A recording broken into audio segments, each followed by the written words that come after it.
You can actually have your team do a 3-minute email 2 to 4 times a day with what they've achieved so far. So let's say your office opens at 9 o'clock and by 11, they've been there for 2 hours. You expect an email from everybody on your team at 11 sharp that says, this is how many people I've talked with, how many people I've attempted to talk with, how many deals I've closed, how many people I've quoted, how much revenue for the day. Got questions, we bring the facts. From proven pros who walk the tracks. Business life, no smoke, just flames. Ask the experts, David Williams brings the game. Hey, good morning, everybody. Today is Thursday, October 23rd. My name is Andy Arter, and I will be your host today for another amazing episode of Ask the Experts. Right now, we're filling in an exciting new guest list, and today we have a very special episode. Today's episode is all about building an A-team, not a group of individuals who just sell insurance. An A-team runs faster, trusts deeper, pushes harder, and wins more often without burnout. And my goal today is to give you 5 simple but powerful levers that instantly elevate culture, performance, and retention. And I'm going to give our live audience or anybody watching the recording a quick exercise, something that I want you to reflect on even after this session today. And the simple question is, what's one word or phrase you want your team culture to be known for? What's one word or phrase you want your team culture to be known for? Okay. And if anybody wants to share in comments with the rest of the community, that would be fantastic. So a very quick background, and then we're going to dive right in because I want to give you actual actionable levers. It's the end of 2025. We've got about 2 months left to go before the new year is upon us. And right now we've got a week before this month closes out. So this is an amazing time to pull on even just one of these 5 levers. You will make more money, you will sell more business, and you will lift your team up if you implement just one of these 5 between now and the end of this month. Okay. Now for background, in 2016, my wife and I moved down to South Florida. I went to work for a influencer, a real estate investor, a coach by the name of Grant Cardone. And while working within his office, I learned and saw a lot of things that were very alien to me. It was a very intense environment. It was like going from the little leagues playing t-ball to going to the big leagues, getting ready for the Super Bowl every single day.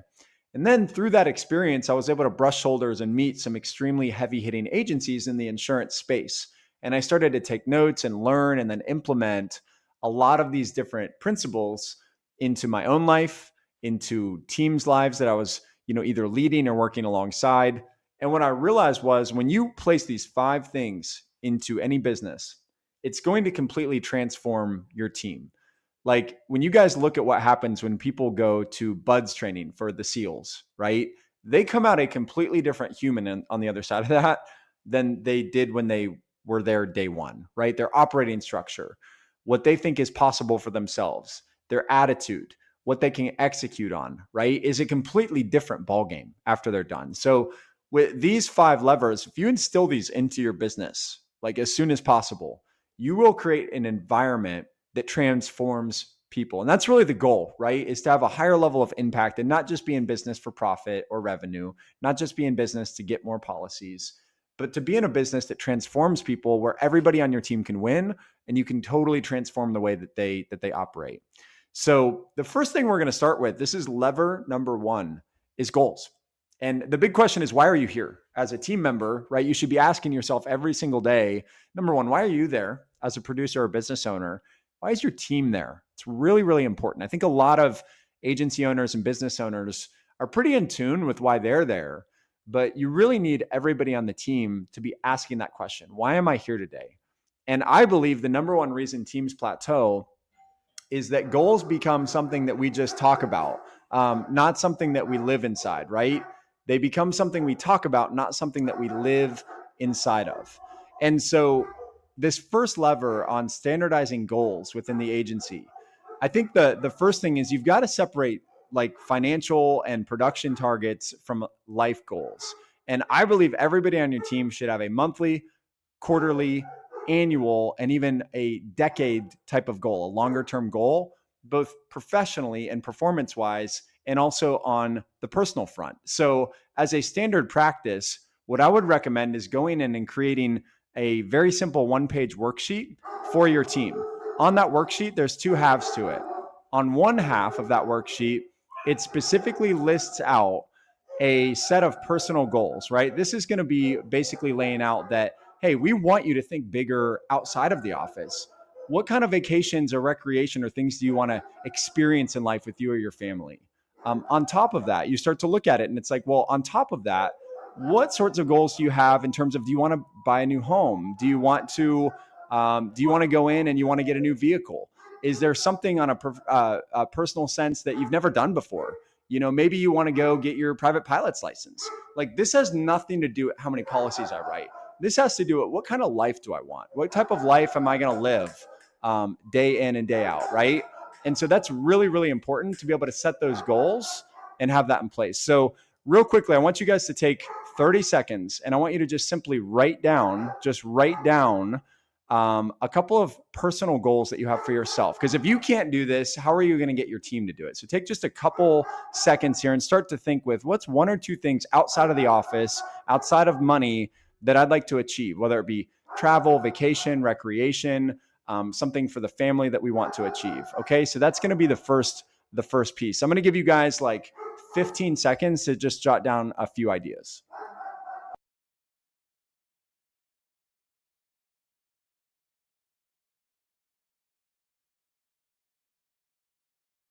Okay. So we're not going to have time to go through the full exercise and worksheet. I want you guys to do a little bit of action when we're in this one, right? I want you guys to spend a little bit of time and I want you to write down a few things. That way you can carry it through to your team after this call. The next thing you want to do is you want to have a section for, professional type goals. We want to generate this many policies, this much revenue, this many customers, right? On a producer level, I want to make this much money per month. I want to save this much money per month, right? Something financial. Could be savings, could be investments, right? And what you distinctly want to do when you write these goals out is you want some short-term goals and you want some long-term goals, right? You want some things that are right around the corner, end of month goals, end of year goals, right? Maybe 2026 goals. That's shorter term. That's going to drive a lot of your action and activity now. But then also, can we dream bigger than that?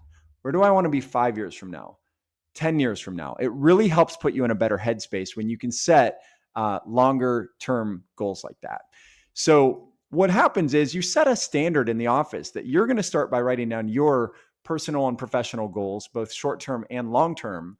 But then you give this to your team and you make this a standard practice. I would go as far to say you make this an expectation. You make this an expectation. Why?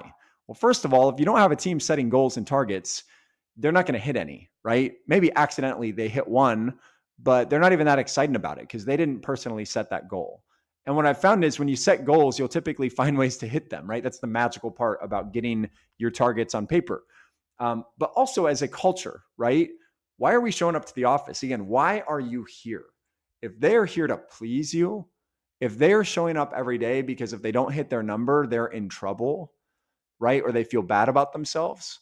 What a horrible motivator to get on the phones with the customer and to be motivated underneath all of that by fear. Horrible way to operate, not a good quality of life. And it leads to a scared culture. It leads to a culture where people protect themselves. It leads to a culture where people don't ask for help. But when everybody as a culture is saying we are a goal-oriented team, we are all pushing every day, every week, every month, not only to hit my goals, but I want to help my team hit their goals. How can I help my team hit their goals if I don't know what they are? If I'm a producer and I work with a buddy on the left or right side of me, and I don't know what their goals are, how am I supposed to encourage them, celebrate them, or lift them up, right? So really, really important. And then in addition to that, I would set a office goal, monthly, quarterly, annually, right? Maybe even a goal for 5 or 10 years out as an office. You need to give your team the vision, right? And help them understand where are we going as a team so everybody can work towards that. Also, it's very encouraging to team members to hear that we have a 5-year goal of 5xing our business, right? They start to visualize, what is this business going to look like when we achieve that? Wow, I want to be part of that, right? So from a retention and a buy-in standpoint, having an office goal as well is very important.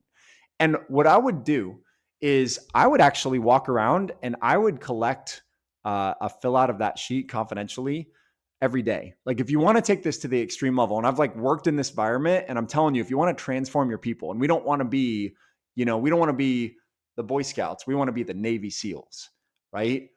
It's not going to look like every team operates. It's going to be a little bit extreme. Is it a little bit extreme to have your team every day at 4:55 or 5:55 sit down and look at that sheet again and fill it out by hand? Yeah, it's a little bit extreme, but you want extreme results, right? You can't get extreme results without extreme action. So doing something like that gets everybody keyed in every day. It reminds them why they're there before they finish their day.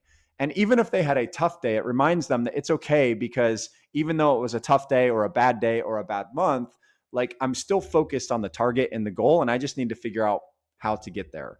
It also holds them accountable to showing up with a why and with a reason. Like, you can do all the motivational talks you want, but if you're not going to sit down and have them actually put it into action and bake in those goals to the way they operate, how are they supposed to instill that why deep down and actually operate from a place of motivation that's driven by real goals, not fear, not anxiety, but I am shooting for something. I'm going for something. I'm not running from something. I'm going for something. Okay. So maybe that's a little bit much for you. Maybe you want to do this once a week, right? But I would definitely have a once a month goal meeting with your team. This is our goals, our dreams. And during that meeting, right? When you do this, celebrate those that achieved the goal. Let people talk about, hey, who achieved one of their goals in the last month? Tell us about it. How'd it go? What trials did you have to overcome to get there? Was there a time when you questioned yourself that you wouldn't hit it? How awesome for your team members to hear from each other that, Johnny or Sarah, like, hit their goal and they're celebrating that. It motivates me to want to hit my goals. Or if I'm the team member that hit my goal, it makes me feel great to publicly say, like, yeah, my goal was to save enough money to put a down payment on a house. And, we actually were closing on our house at the end of the week and we did it. Everybody can celebrate that. It just reinforces it, right? We work so hard to, like, get things right and achieve goals, and we can beat ourselves up, and we just don't take the time to sit back and celebrate that a bit. How motivating is it that every time you hit a goal, nobody knows about it, nobody celebrates it, nobody reflects on it? How motivated am I to set goals now when I can't even self-celebrate that, let alone with my team or those that love and care about me? So really, really important. And guys, like, it's really easy to confuse goals with targets. It's going to be different than how much talk time, how many policies today, how many new customers, how much new business, how much retention. Those are business targets. Very important, but different from our why. My why is not to sell 5 policies today. My why would be, I want to sell 5 policies to hit a certain target we have internally for impact, clients, monetarily, so that I can go take that money or that impact and it helps me go achieve a goal, right? So that target and that goal are very different from one another. So the first lever that I would really recommend instilling into your business is regular goal setting. Set it as an expectation that we just don't want anybody on our team that doesn't know why they're here. If you don't know why you're here, why are you here? Just to outrun the tiger that's chasing you down, to relieve your anxiety? Not very motivating, not going to lead to a great culture. So goals and standardized goals and celebrated, talked about goals amongst your entire office. Okay. The second key to building an A team is going to be measurable and clear targets for talk time and or dials. I like talk time as a metric. Quote volume, right? The KPIs, the drivers. How many quotes are we going to get out today? How much talk time are we going to get? How many quality conversations are we going to have? And skill doesn't scale if activity isn't happening. You could have the best athlete on planet Earth, but if they don't get on the field, if they don't get in the track, right? The strongest man without a weight really isn't the strongest man, right? So really, really important to understand that all those skills, all those things you train on don't actually get applied and don't make any impact unless you put them into measurable activity. So the first thing I would do, I would have a leaderboard and a performance dashboard everywhere. A whiteboard that gets filled out 3 times a day, a printout that you slap up on the board twice a day or 4 times a day, showing everybody, here's where we're at. This is how many quotes. This is who's leading. This is who's lagging. Like, radical transparency. I like the idea, and I really like living in this environment of get some TVs. It's $300 on Amazon, guys. It's a write-off. Put it on your wall. Put up there the leaderboard for talk time and activity and quotes.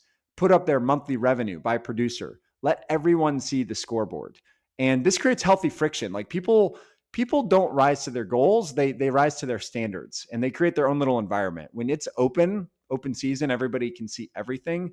It completely changes the culture within your business, right? And most of the great people that you have on your team are very competitive. They want to win. So create the competition. You can't do that without publishing it and making it known amongst the office where everybody stands.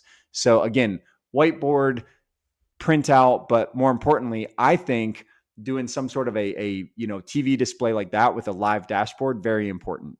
If you really want to get nitty gritty with it, you can actually have your team sit there and do a 3-minute email 2 to 4 times a day with what they've achieved so far. So let's say your office opens at 9 o'clock and by 11, they've been there for 2 hours. You expect an email from everybody on your team at 11 sharp that says, this is how many people I've talked with, how many people I've attempted to talk with, how many deals I've closed, how many people I've quoted, how much revenue for the day. And they do this 4 times a day, right? Just that alone, you don't even have to respond to them.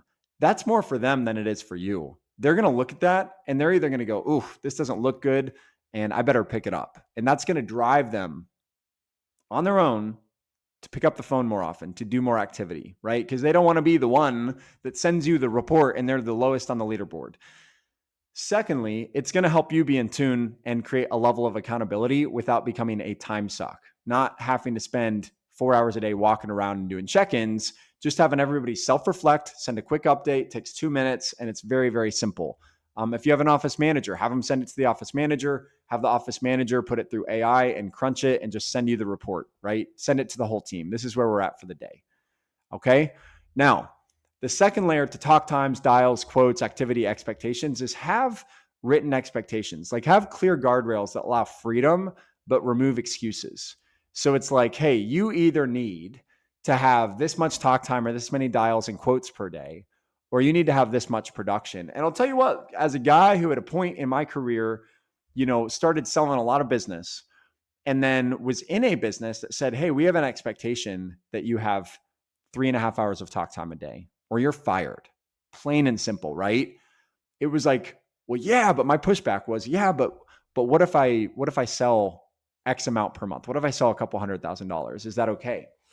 And so the rule that was put in place, and I really love this, is, hey, it's either one or the other. You're either doing the activity we expect that will get you to the results we know it will get you to, or you're already selling at the level that you need to sell at, and we don't really care how you get there. Because you're going to have different types of people on your team. You're going to have, senior producers, you're going to have veterans, we call them, that they've got a referral network. They can, push on their pipeline and they can get something to happen a lot faster than the new person. And you don't want to penalize them to say, well, you built a business within the business that works, but even so, we need you to write or do, $200 a day. And they're like, that could actually hurt that person, right? Like if they've built a different system and they've got consistency to it. So you simply say, look, like this is a stretch goal. If you're writing over 60,000 a month in premium, I don't care how many dials you make. You can make 2 dials, but you've got to continue that trend, right? If it falls off for more than a month, we're going to get you back on the Kool-Aid. We're going to get you back on the talk time expectations, on the activity expectations. And this also helps your new people understand that the way that those veterans got to where they are making their income is through what we're expecting you to do through your activity right now. And then if they're like, well, why don't you expect them to make $200 a day? It's like, well, we do if they're not hitting their targets, but they've built a system like you're working on and a level of confidence that gets them well above their targets every month. And it's available for you. If you can get above 50 or 60,000 a month or whatever the baseline stretch goal is, as it was said to me, I don't care if you walk in the office in an Evel Knievel suit, right? With a wig and a fake mustache on. I'm not saying like let people do whatever they want from that sense. The whole point to that was like, look, like if you're hitting the target, what do I care how you get there, right? If you have your own system, I want to give, especially in my seasoned people, autonomy to get the results. But then if they're not getting the results, I want to go back to like, what are the basics here? What are the things that we know that work, right? Is it 3 or 4 hours of talk time a day? Is it 8 to 12 quotes? Like, what is the baseline that's going to get us there? So really, really important to get written expectations and have everybody sign it. There's something that happens when you put an expectation on paper and they got to sign it. It's like a contract, right? Really, really important. And then lastly, on driving this activity piece, so important, is going to be have some contests. Do a quote blitz hour or two, right? Between now and noon, whoever sets the most quotes gets lunch on me through Uber Eats.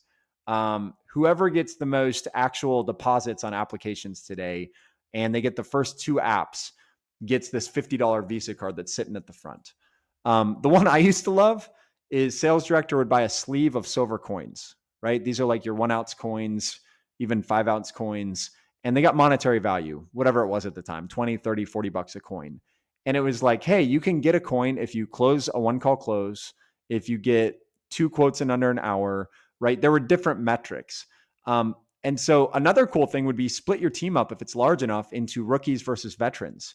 And don't make it about business sold. Whoever can put out the most quotes, the rookies versus the veterans over this course of time, we're taking you paintballing this weekend, right? Or you could take a $100 gift card from us. Create some competition within your team. So these contests are really important as well. Okay. Now, those are the first 2 levers. Standardized goals, personal and professional, publicly talked about, instilled in your team, and set as an expectation that everybody has to have a why for being here. If you don't, we don't want you on our team. No offense. We don't want people coming in for a paycheck. We want people coming in with purpose. The second, talk time, dials, quotes, activity. Set it as a standard expectation. Allow some room for your top producers to have autonomy to their activity as long as they continue to get consistent and high-level results, but create a culture where we know the action and the activity leads to the result. We don't just praise the result, we praise the action that leads us to the result, right? So those are going to be the first 2 levers. The third lever is training as a non-negotiable. I always love the phrase that amateurs stay the same, amateurs accept what is, amateurs stay complacent, amateurs say, I'm enough. I've been here 5 years, I'm enough. Professionals at any level continually get better. They continually critique. They continually look at what can I do 1% better, right? You look at the best athletes. I don't care if we want to throw out names, a Tom Brady, a Messi, a Ronaldo, whoever, right? A Usain Bolt, Noah Lyles. These individuals do not rest on their laurels ever. So this should be required by all. Training is not optional. A phrase you can use to really instill this in your team, and look, if you're a producer listening or watching, something you need to keep in mind too, okay, is why in the world would you practice on a paid customer? It takes enough effort as it is to get somebody interested enough to sit in front of you, give you the time of day, have enough interest to be quoted by you, let alone you coming in and practicing and warming up on them, right? So when you start to look at this, a couple of things that I would want to see as a regular practice in your business. Daily role play, 15 to 20 minutes a day every morning before you ever get on the phones. I never had a worse day from starting my day with some practice.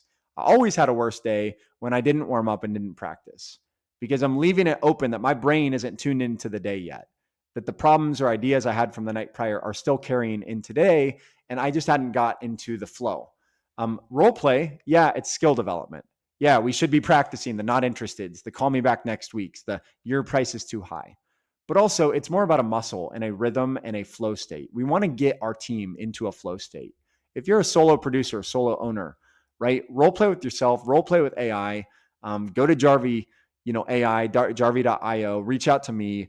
We'll give you a tool that'll help you role play back and forth with AI, right? If you don't have a team to role play with, or you need to measure it. But at the end of the day, you should be role playing every day. Your team should be role playing every day. But then also, okay, this is really important. I think you need third-party content. We can always argue that this trainer is better than that trainer. This content's better than that content, right? And there's some truth to that. There are better and worse trainers. There's better and worse content. But beneath that, like you shouldn't be spending your time building out years of content.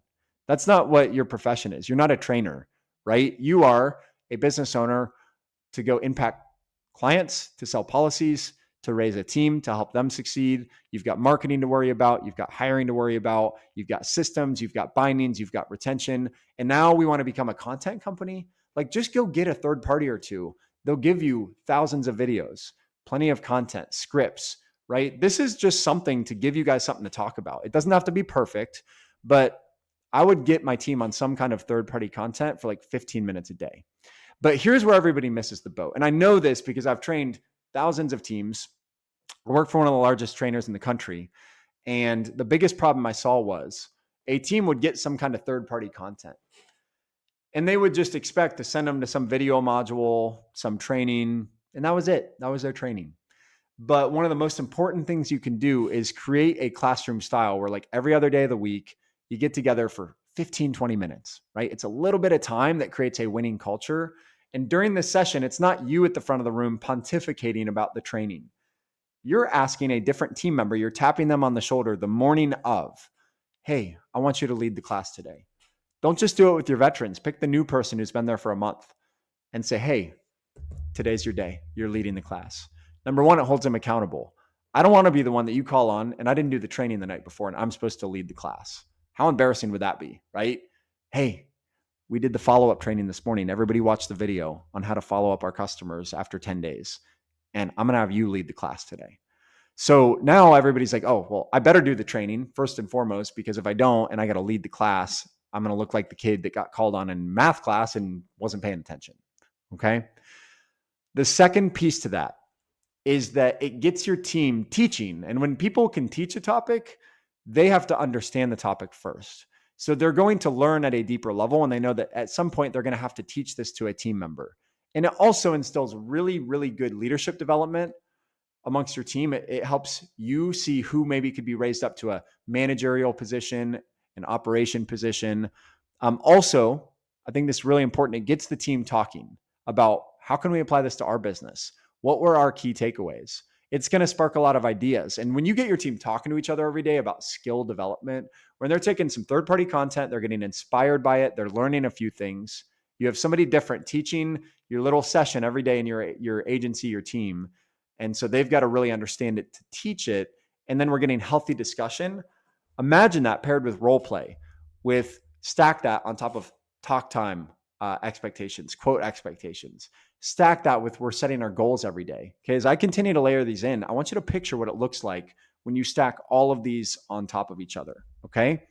And then another thing is, like, bring in guests. Call a neighboring friend's agency and say, hey, who's your top rock star ever? Who's the person who just absolutely is like a unicorn for you guys? Could we buy them lunch to have them come over and talk to our team on a Zoom meeting today or tomorrow or next week? Can they come in and talk about what got them to that level? Because your team equalizes to whoever the biggest person is in the room, right? And if your top person writes 40 grand a month in premium, that becomes the ceiling.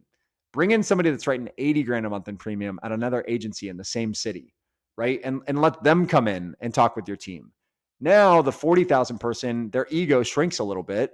The rest of the team has somebody else to look up to, and you break the mental barrier of what they think is possible.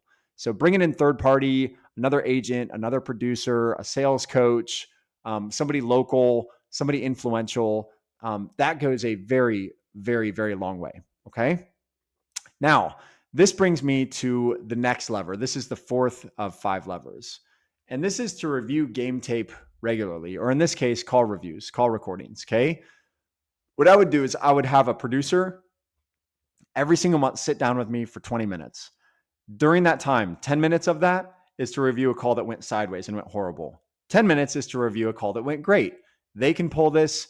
You can pull this, right? Pick a deal that was a 1-call close. Pull that call. Pick another one that was a qualified customer that's been quoted but hasn't sold yet. So they didn't get the deal, right? They lost the deal or they haven't gotten it yet.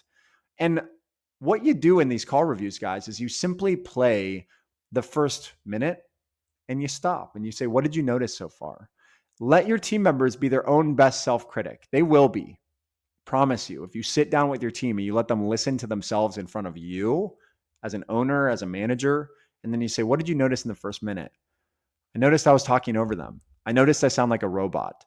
I noticed that they asked me how my day was going and I just rolled into the script. I noticed that I didn't ask, why are you talking to us today? I just rolled right into information gathering. People already kind of know what they need to get better at, but there's something about sitting with them.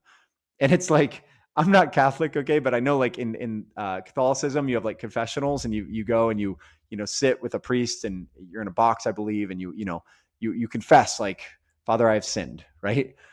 There's something to be said for that level of accountability, of like openly, or like you're in a Bible study or a group or something like that, to be able to like be vulnerable and say, like, this is something I can get better at. A lot of times when somebody is their own critic in front of you, It gives you a chance to, number one, not be the one, slam them down the neck, being like, get better. But now you're more of a mentor. You're like, yeah, I agree with you. Or like, could you have tried this instead? Now you have the experience, right? As a manager, as a leader, as an owner, to come in and definitely like coach them on things. So talk about what worked, praise them for what went well on the call, talk with them about what to adjust, and then give them one thing to practice that week. Hey, this is one thing that seems to be coming up on all your calls that I think we can both agree if you do it this way instead of that way, you'll get a lot better. Do you agree? Okay, good. So that's what I want you focused on, right? It's kind of like a golf swing. You don't want to change 9 things at once. Change one small thing. Change one small thing a week.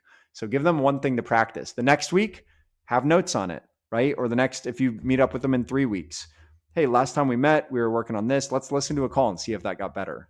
If not, we're going to keep working on that. Like, this is getting serious now. Let's really fix that. Or, okay, good. I'm hearing that change, but now we notice something else that you can work on. Okay. So self-critique first.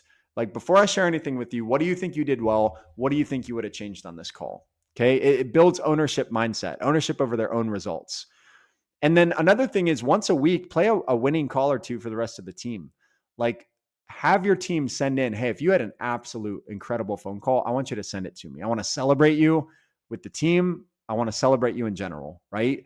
And then what happens is, if you have one person that week with a killer call, play it in one of those team meetings. Celebrate them, but let the team hear what some of the top people in your organization are doing. It'll inspire your team to follow in their footsteps and learn from their victories.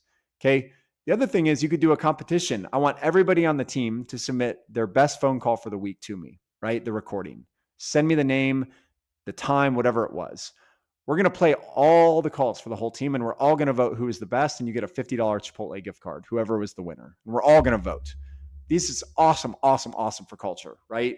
And it also is not just about critiquing and finding the problems. It's about celebrating those who are winning and having everybody else, win from that.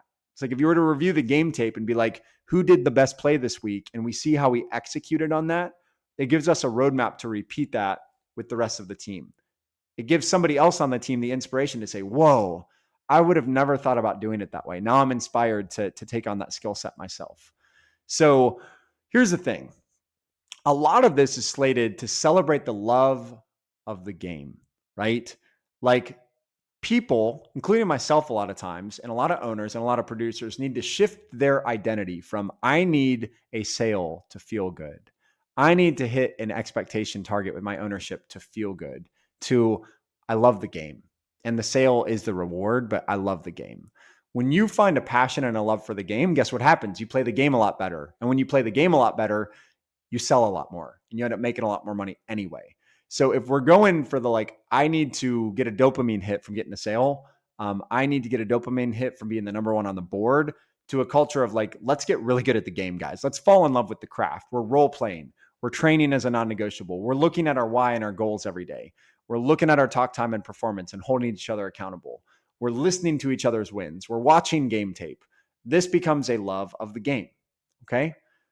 And then the fifth and final lever, I'm going to just call this make your team famous. Make your team famous. A players thrive in a spotlight. Like, B players want to hide, right? A players thrive in a spotlight. And so your job is to create an environment where winning is seen, shared, and admired. So first thing I would do is put your team in your ads, put them on your social media posts, put them on your TikToks, put them on your reels. Like, show the culture, show the office, show the energy, show the stories. People buy into energy more than offers. Meaning, like, next time you're recruiting, now you have a showcase for your team and how awesome your culture is. Next time somebody wants to hook up with a local insurance company, they want to get involved with you because you have such an awesome team and you've put them on display. Your team starts feeling really, really good when they can be put out there and be celebrated publicly, right? And I've been in that environment and it's amazing. You know what it does? It teaches people to put themselves out there too. Like, when you're willing to put them out there, right? Sometimes people are afraid to do that on their own, but when you get their permission to do so, it starts to feel pretty good. And they start to make connections and get referrals. And, their 5th grade teacher reaches out and, like, I saw you on Facebook. Oh my gosh, looks like you're doing amazing. Now they're feeling really good. Like, I'm seen and I'm heard by more than just the 2 or 3 people closest to me. And so that's an amazing culture to start to build.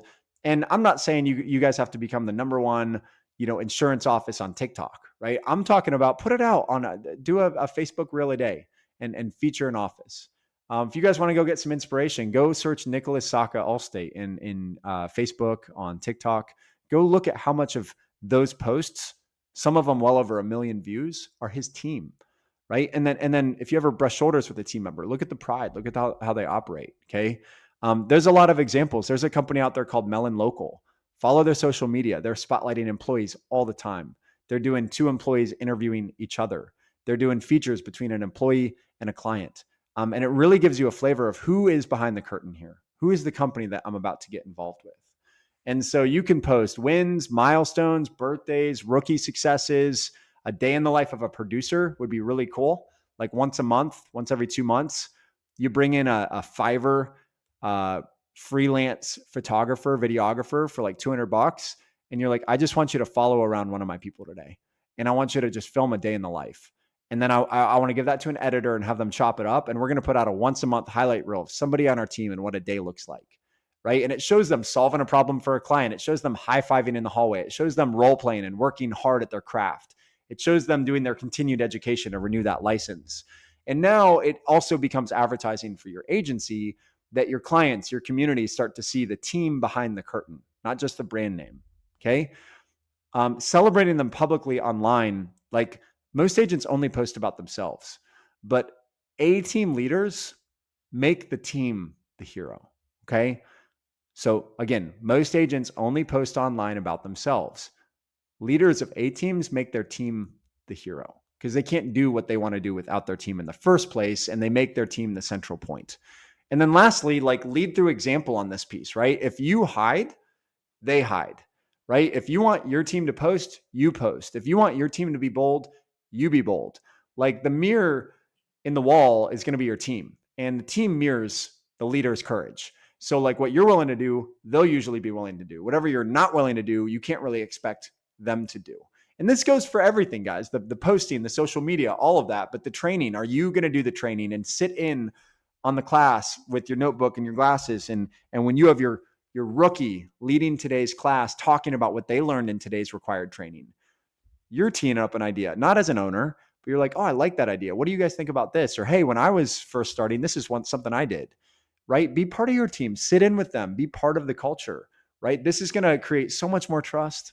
And you're not the big scary boss. You're the one running side by side. You're jumping on the phone once a week and you're making 5 phone calls and you're helping jump on and close a deal with them on speakerphone, and you're posting on social and you're posting them on social. You're taking part in the role play, right? You're literally role playing with somebody. And so when you start to look at these areas, right, I think what you should do is take one of these 5 key areas and implement it within 7 days, like between now and Halloween. A-teams are not built knowing more, but by changing one behavior at a time. And I just gave you guys 5, like big strategies, proven, like definitely will work if you do them the right way. And for those of you just joining or those that sat through this whole thing, I have the notes for this that I am happy to email you.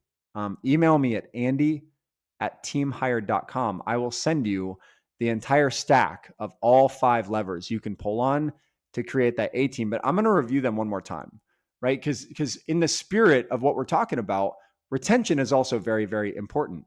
You revisiting this on a regular basis and implementing it is very important. Just like setting your goals every day with you and your team is very important. And having targets for activity is very important. And all these things are like brushing your teeth. You don't do them for 2 or 3 days, you might not notice a difference. After a week or 2, people start commenting that your breath is horrible. After a month, you start building up plaque. After 2 to 3 months, you start to get cavities, then a root canal, right? And it becomes much more expensive later to fix that and get a full new, face full of teeth with a brand new whatever, veneers or, however they replace teeth these days, versus brushing your teeth for 10 minutes a day, keeping up with it. So, I want to brush up on this one more time. The 5 levers to create that Navy SEAL, that Super Bowl winning, that A-team. Okay. Number 1, set goals every day. Have monthly personal goals and production goals and office goals. Have people writing these down on a regular basis and check in on them and hold them accountable to them. And every team member should be able to rattle off their goals like clockwork, even without a sheet of paper in front of them, that they know in the back of their mind. Because again, if we don't know a target, if we don't set a target, we are not going to hit it on purpose. And then shared goal sessions, celebrate the wins, share your goals openly amongst your team. Create an open culture where people are not afraid to share their goals outwardly, right? Why would I be afraid to share a goal? I just want to stop there real quick. Why would I be afraid to share a goal? Really, I used to think it was because, well, I'm just a private person, right? Or I don't want to share a financial goal. Or I have a goal to lose a certain amount of weight or go on a certain trip or buy a certain house. And I don't want anybody else to know, right? Why? Why don't you want them to know? Do you not trust them? They're your team. If that's a culture where everybody doesn't want to share their goals, I would take a deeper look at my culture. Do we have trust in my culture? Right? But deeper than that, I think it's because people are afraid to put themselves out there and be held accountable. Right? If I tell somebody my goal and they know about it and I'm not the only one that knows about it, I can't give up on it anymore. Okay, that's kind of scary for people. So I would encourage you in a loving, kind way, right? In a loving way, encourage those that are afraid to share their goals publicly or write it on a sheet and give it to you every day or every week. Like, sit with them and say, look, like, I don't know if you're afraid of like not achieving these. Okay, maybe that's it. Once you put it out there, you're scared. I don't know if for you, it's like you're a very private person. Okay, so if there's anything really private, like, you don't have to share it on here. Maybe do that on your own, but there must be one thing, amount of money you want to save, an income you want to get to, something you want to buy for the family, a trip you want to go on, something you've never experienced, a number of clients you want to help impact and bring on board this month that you can share with the team, right?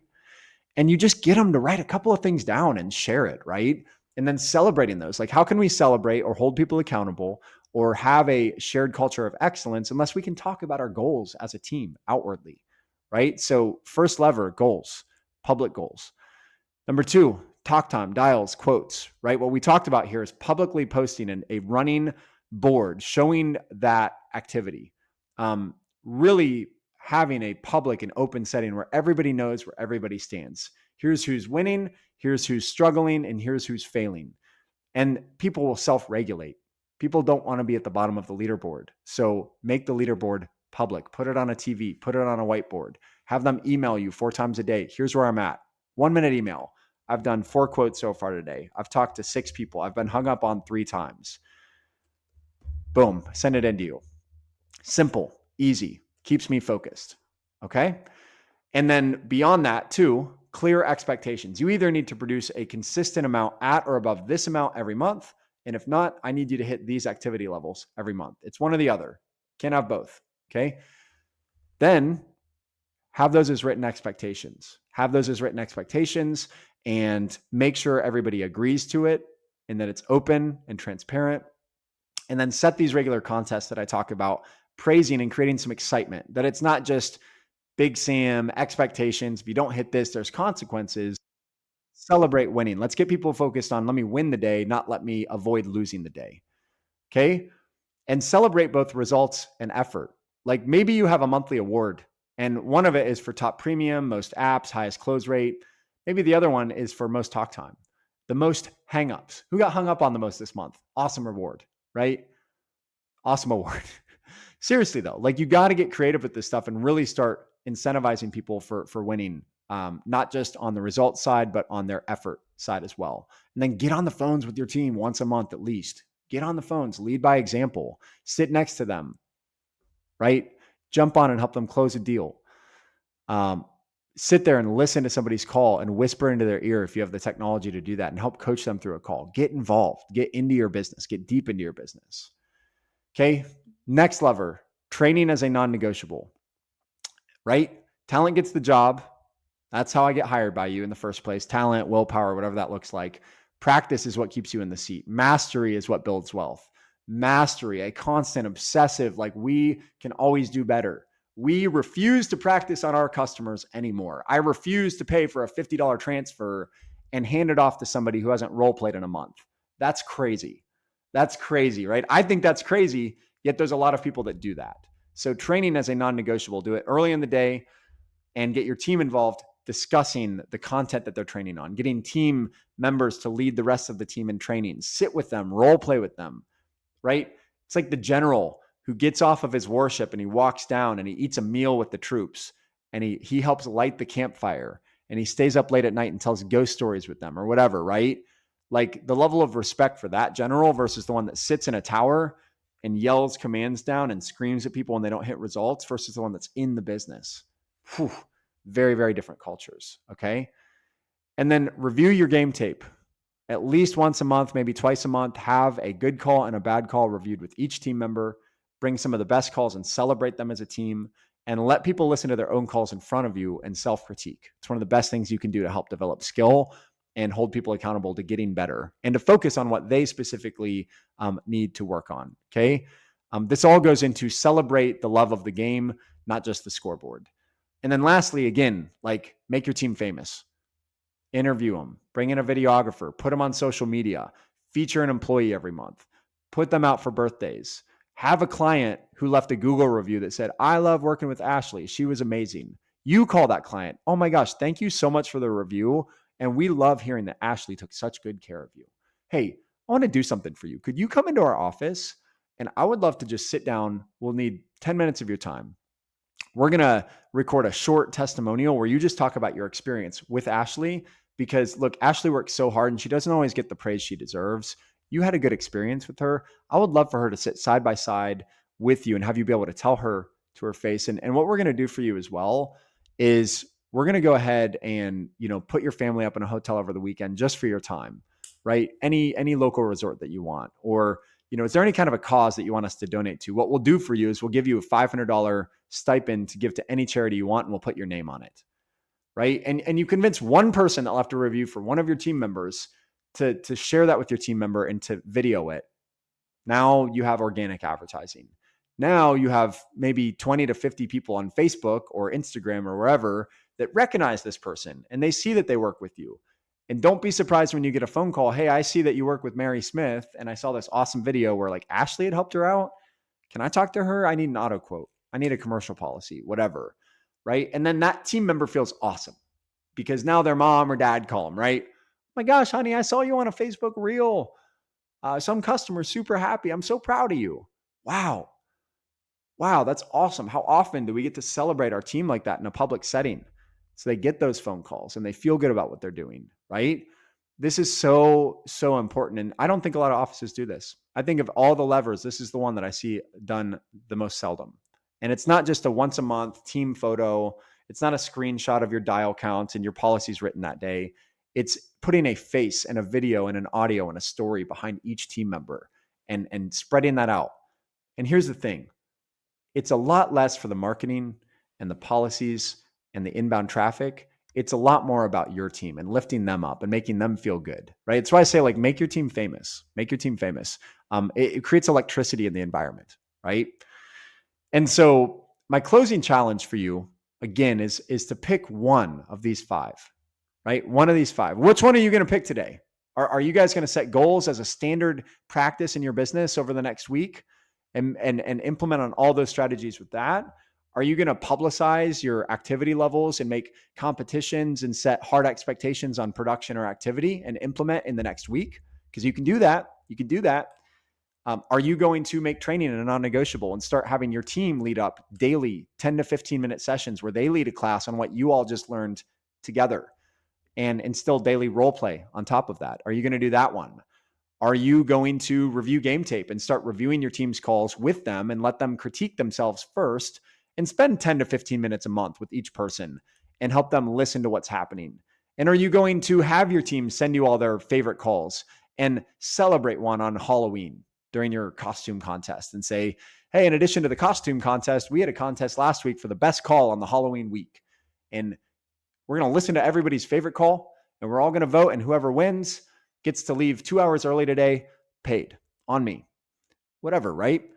Or are you going to start making your team famous? Are you going to come up with one way in which you can highlight them publicly, video them, feature them, right? Is that the one that you're going to pull on? Or are you going to do all five? Are you going to put this in place and say, hey, in the next 30 to 60 days or by 2026, I'm going to really take a hard look at these 5 areas? Because like I'm telling you, where these come from is not my brain. Okay. Admittedly, not my brain.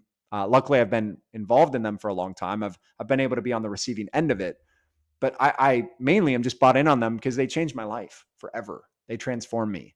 And if you do these within your team, it's going to transform your team and your production at a very high level.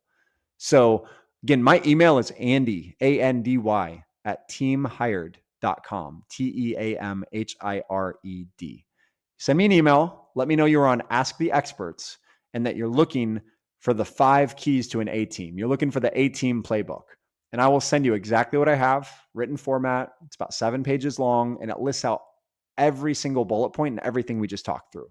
So look, I'm very grateful that you were here with us today. If you're live, if you're listening on Apple, Stitch, if you're on Spotify, if you're watching us on YouTube, and this is on a replay, reach out to me even after the fact. I'd love to connect with you. And I'm wishing everybody a great finish to your month, a great upcoming Halloween.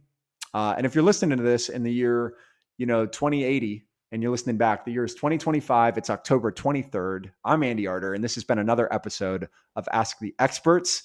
We will see you next week for another amazing episode. It's going to be our Halloween edition. I got a couple of great guests lined up, and we'll see you next time. But you guys have an awesome day. Keep pushing for that A-team status, and really, really appreciate your time. We'll see you next time. Cheers.